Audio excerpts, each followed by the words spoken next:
Hello students, today we are going to study the external and internal morphological characters of a cockroach. As you know, cockroach is most diversely found arthropod in the entire world, so is its name. It is named as Periplaneta americana. You must be knowing its scientific name. As the name suggests, Periplaneta, that means everywhere on the planet it is found.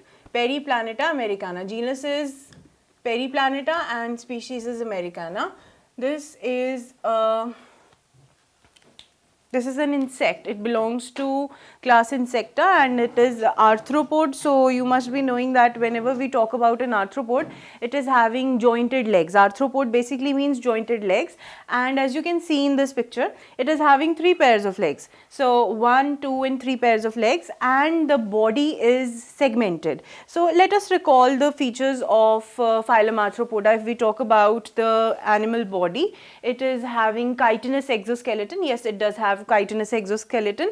It is having jointed appendages. As you can see, there are joints in the appendages and there are 3 pair of legs that are present. So what we are going to see in the subsequent section is what a cockroach's external morphology is all about. Like if you are handling a cockroach in your hand, which is very gross though, but if you see a cockroach, how its body can be divided into different parts. What are the external features of a cockroach's body? So when I talk about a cockroach, it is a higher organism, in animal kingdom. So there is sexual dimorphism. That means you would find different characteristics in a male as well as a female. So as they exhibit sexual dimorphism, so there would be characteristic difference between a male and female body. So that is what we talk about. That male is usually larger in size and female is smaller in size. As mentioned, male would be 35 to 40 mm and female would be almost half the size of a male cockroach, and there is a clear-cut distinction in their body which we would see. Then let's talk about the exoskeleton. We did discuss that it belongs to phylum Arthropoda, so it would have a chitinous exoskeleton. That means the entire body will not have, as we have our endoskeleton made up of bones, they do not have bones, but they have an exoskeleton which is chitinous and it is hard. Now this chitinous exoskeleton is present in the form of sclerites, that is hardened plates which are present on the external body. If you might have crushed some cockroach in your life, you might hear a sound as if some plate is breaking. Those are these sclerites which are getting broken, and that is made up of chitin only. Now, as you know, the arthropod body is usually segmented. We study in animal kingdom that Annelida and Arthropoda are characteristically divided into segments. Basically, their body is segmented, where each segment is having the similar composition as of the other segment. So, what each segment is covered of is a sclerite, and how these sclerites are joined in the exoskeleton to the other sclerite is through an arthrodal membrane. As you can see over here, supposedly this is the first sclerite and this is the second sclerite, which is made up of exoskeleton. It would be joined to each other through an arthrodal membrane which would be present in between the two sclerites. Supposedly this is one sclerite and this is another sclerite covering another segment. This is another one. So this particular membrane which would be joining them, it won't be having chitin, it won't be as part of exoskeleton, but it would be membranous, and that is articular membrane, also known as arthrodal membrane. Now let us see what this entire cockroach body is divided into. It is divided into 3 parts. There are 3 parts of a cockroach's body. First part is the head. Second is the thorax. As you can see in this diagram, I'm pretty sure that you can see basically this is the representation of the segments of a cockroach. This is the dorsal view and this is the ventral view. I hope you know the difference between a dorsal and ventral terminology.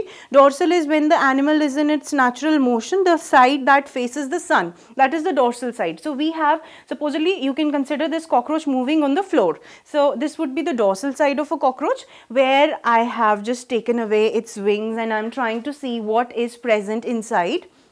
And this is the ventral view. Supposedly you hit that cockroach and it gets inverted. Okay, so these two are the views of a cockroach. What we see in these two views is that cockroach's body can be clear-cut, be divided into 3 parts. First one is the head.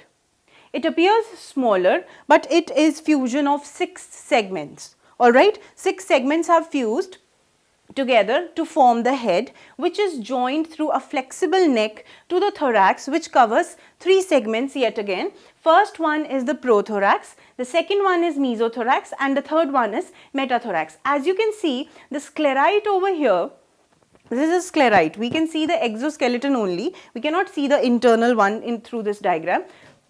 This particular sclerite covers the part of head as well as the prothorax and some part of the mesothorax as well. It is little bit larger in size, this particular sclerite. Then comes the mesothorax, which is partially covered by the sclerite of the prothorax, followed by the metathorax, which over where this sclerite is differentiated into two parts, means this thread is partially broken. So these are the three segments of the thorax, which is followed by the third part of the cockroach body, that is abdomen. Abdomen in general has 10 different segments. There are 10 segments. So you can calculate that 6 fused segments of the head, 3 segments of the prothorax, mesothorax and metathorax, collectively known as thorax, and the 10 segments of abdomen. Now what we consider is that this head is considered as one segment only. These are 3 and this is 10. So 13 segments in total, including head as well. So we have the 10 segments of the abdomen. Now what you have to remember is that if it is seen this dorsally and on contrary, if it is seen ventrally, you can see the attachment of the legs, the particular appendages that have nothing to do with abdomen. It might appear, as you must see over here, it appears that this might have originated from somewhere near the abdomen. This part, this is a normal cockroach that you view. This is the head, supposedly the antennas are present over here. This would be the prothorax. From here the wings are starting, and as visible in this image, you see that these appendages are starting from somewhere the abdomen, in between the abdomen, or the first one would be from prothorax. But the fact is, matter of fact that we observe is that all the appendages, they are originating from the thorax itself. It is not the abdominal segments which give rise to the appendages. Alright, now let's talk about the first part of a cockroach, that is the head. Head, as you can see over here, if not clearly visible in this diagram, you can see over here, this is a triangular structure. So the head is a triangular structure. I told you earlier as well, it is formed by fusion of 6 different segments. It is having sessile compound eyes. Sessile, when I say, that means they are not going to have any stalk. So they are embedded in the head, and very sensitive pair of antennas are present in this head only, which are for the sensory purpose. So this is what the head is having. Then next we have, this head is having mouth parts as well. These mouth parts, if we see that this is as I am seeing from above, and this is if I have inverted the cockroach, the upper lip is known as labrum, the lower one is known as labium, and there is a hypopharynx which is present inside these mouth appendages, which acts as a tongue. As you can see over here, this is the lower lip, this is the upper lip. These are the chewing appendages which are present inside the cockroach's mouth. So mouth is basically having appendages for the purpose of chewing and mastication of whatever food is being consumed. And as you know, cockroaches are cannibals as well. They have holozoic mode of nutrition. So they usually feed on dead and decaying matter and are responsible for spreading of many diseases. This is what is all about the external morphology of a cockroach. Now let's move further. We talked about that it is having a sessile compound eye. Now this compound eye, when I talk about it, appears something like this. If I have an electron microscope view of compound eye, it is something like this with numerous ommatidia which are present. As you can see, this is the antenna. This is quite clear image, as you can see. These are the hairs which are present in the cockroach's head. These are the antenna which are responsible for sensory purpose, and there are numerous ommatidia. Ommatidia are the structures which are responsible for image formation in a compound eye. They look somewhat like this. it is having a lens, the cornea is present, and there would be numerous. So you can imagine that what sort of a vision a cockroach must be having. It is a mosaic vision. Alright, there are many images which are being formed, not clearly distinguished, like the image would not be having a high resolution. As you can see, every Ommatidia is having a different cornea with a lens, that would be a crystalline lens, and this particular part is responsible for formation of the image. So that is why the cockroach is having a mosaic vision, and these are sessile, they are embedded into the head as it is, okay, pair of compound eyes. Now next what we have is the legs, that are the jointed appendages as we talk about in the arthropods. The head of the leg, if I say head, that means from where it is articulated into the thorax, is known as coxa, okay. Then it is followed by trochanter.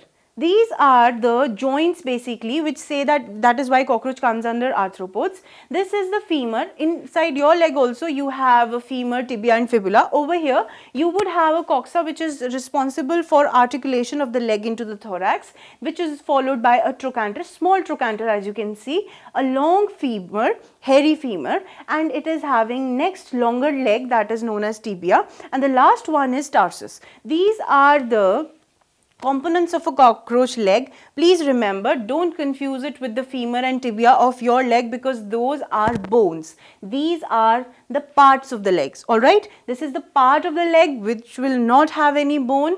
Our femur is a bone basically which is responsible for formation of entire leg appendage, human appendage of leg.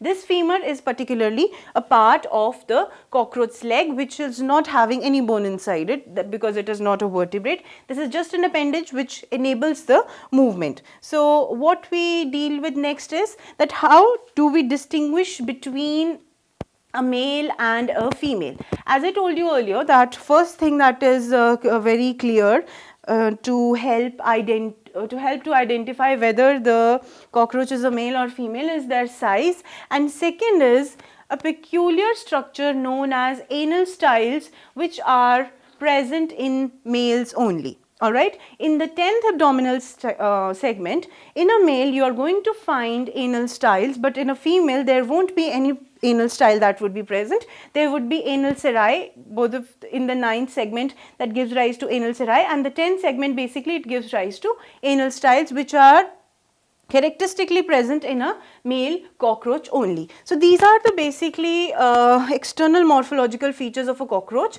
Now this is what a cockroach looks like. Now as we have to see how the internal structure of cockroach is about, for that we need to take an external view, that is the side view of all the major systems. When we talk about external morphology, we are concerned about body division, the appendages which are present, and one thing that we have excluded in this is the wings. So for that we need to go back to the image where we had this particular thing, where we had the dorsal view of the cockroach, where we have the forewing and the hind wing. Please don't confuse it with the wings of the birds. These are not like that. As you can see, this hind wing which arises from the thorax again is responsible for flying. This forewing basically covers the hind wing and is not responsible for any flight purposes. Now I would show you this particular thing which is visible. It normally gets aside, and the hind wing which is below this is responsible for the flight purposes of a cockroach. Alright, now we have to see the internal morphology. For that we need to see the side view of all the basic systems so that you get an idea what all systems we are going to study. First of all, we have to see the digestive system of a cockroach, which extends from mouth to the anus. Then we have the respiratory system, which would have spiracles and trachea throughout the body. As the body is segmented, I want to tell you one thing, that every segment would be provided equally with the components of each and every system. So we are going to consider the systems in the next